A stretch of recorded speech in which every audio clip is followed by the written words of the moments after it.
بسم اللہ الرحمن الرحیم. السلام علیکم ورحمۃ اللہ وبرکاتہ. How are you dear students? This is your Urdu period. First recite دعا رب زدنی علما. Oh my Lord, increase my knowledge. Beta open your Urdu book, page number 84.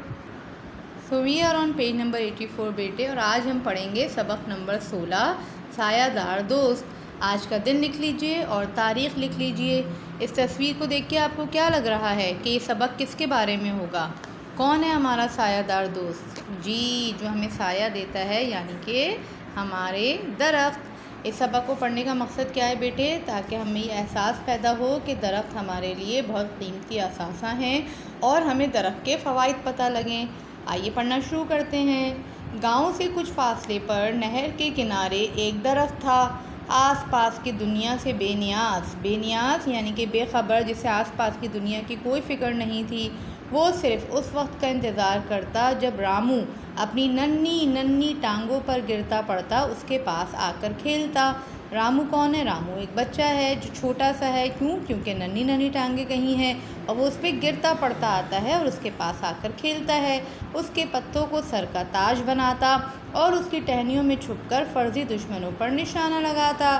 کبھی سخت زمین پر گرنے سے گھٹنے اور کوہنیاں چھل جاتی تو درخت سے ہی چمٹ کر روتا اور اسی کے پتوں سے مرہم پٹی کرتا. کبھی کبھی جب رامو تھک جاتا تو وہیں سو جاتا اور درخت محبت سے اس کو جھلتا رہتا. یعنی اس کی جو ہوائیں چلتی تھیں، اس درخت کے پتے ہلتے تھے تو اس سے رامو کو ہوا آتی رہتی تھی. کئی سال بیت گئے. رامو اب بڑا ہو گیا تھا لیکن درخت اس کا اسی طرح انتظار کرتا. ایک روز رامو کو آتا دیکھا تو درخت چلا اٹھا، آؤ رامو، میری ٹہنیوں پر جھولو، میرے ساتھ کھیلو. لیکن رامو منہ لٹکا کر بولا، مجھے کھیلنے کی فرصت کہاں، میرے چھوٹے چھوٹے بہن بھائیوں کے پاس کچھ کھانے کو نہیں ہے. تو اس میں کون سی پریشانی کی بات ہے؟ یہ لو میرے پھل لے جاؤ، ان سے تمہارے بہن بھائیوں کا پیٹ بھر جائے گا. درخت خوشی کے مارے جھوم رہا تھا اور رامو جلدی پھل سمیٹ کر لے گیا. جھوم رہا تھا جب ہل رہا تھا، اور ہلنے سے کیا ہو رہا تھا؟ اس کے جو پھل تھے وہ نیچے گر رہے تھے اور رامو انہیں سمیٹ کے لے جا رہا تھا. وقت گزرتا رہا لیکن درخت رامو کا انتظار کرتے نہ تھکتا تھا. ایک دن رامو بوجھل قدموں سے چلتا، بوجھل یعنی کہ بھاری قدموں سے تھکے انداز میں چلتا درخت اگلے صفحے پر آئیے کے پاس آیا. آؤ رامو، میری ٹہنیوں پر جھولو، میرے ساتھ کھیلو. رامو سر جھکا کر بولا، مجھے کھیلنے کی فرصت کہاں، مجھے تو بیوی بچوں کے لیے پیسے کمانے ہیں. تو اس میں کون سی دقت ہے؟ دقت، پریشانی. یہ میری ٹہنیاں کاٹ کر لے جاؤ، انہیں بازار میں بیچ کر پیسے کما لو.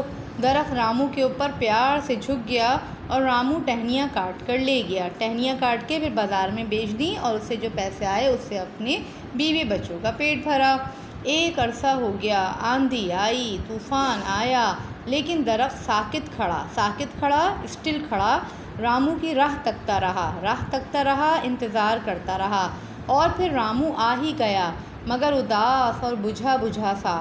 خوشی کے مارے درخت کی آواز رند گئی یعنی کہ جیسے ہم بات کرتے ہیں تو اگر بہت زیادہ خوشی ہوتی ہے تو آنسوؤں کی وجہ سے آواز پوری صحیح نہیں نکلتی، اس کو کہتے ہیں آواز رند گئی. آؤ رامو، میرے پاس آؤ، میرے ساتھ کھیلو.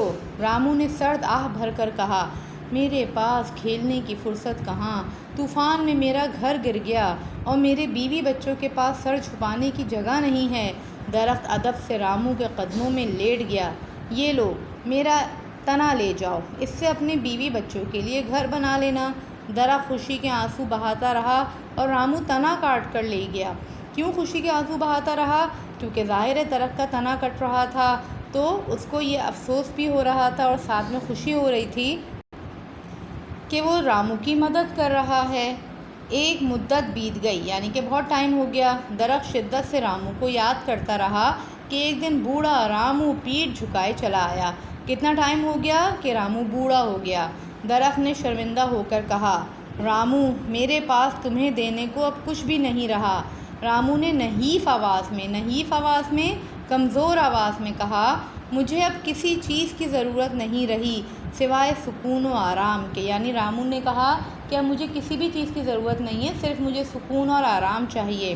درخت مسکرا کر بولا، یہ لو، میری ٹھنڈ پر آرام سے بیٹھ جاؤ۔ درخت نے زمین کو اور مضبوطی سے پکڑ لیا اور رامو نے سکون سے ٹھنڈ پر بیٹھ کر آنکھیں بند کر لیں۔ یہ جو تنا کٹ گیا تھا نا اس کا، تو اس کے بعد یہ نیچے کا پارٹ پڑا تھا، اس کے اوپر رامو بیٹھ گیا اور سکون سے اس نے آنکھیں بند کر لیں۔ یہ بیٹے لکھا کس نے ہے؟ رخشی نیازی نے، اور یہ ماخوذ ہے، یعنی کہ وہاں سے لیا گیا ہے۔ ٹھیک ہے، امید ہے آپ کو یہ سبق سمجھ آیا ہوگا، اچھا لگا ہوگا۔ اپنا خیال رکھیے، اس سبق کی دوبارہ پڑھائی کیجیے اور اپنے پاس درخت لگائیے۔ جزاک اللہ خیراً کثیرا۔ السلام علیکم ورحمۃ اللہ وبرکاتہ۔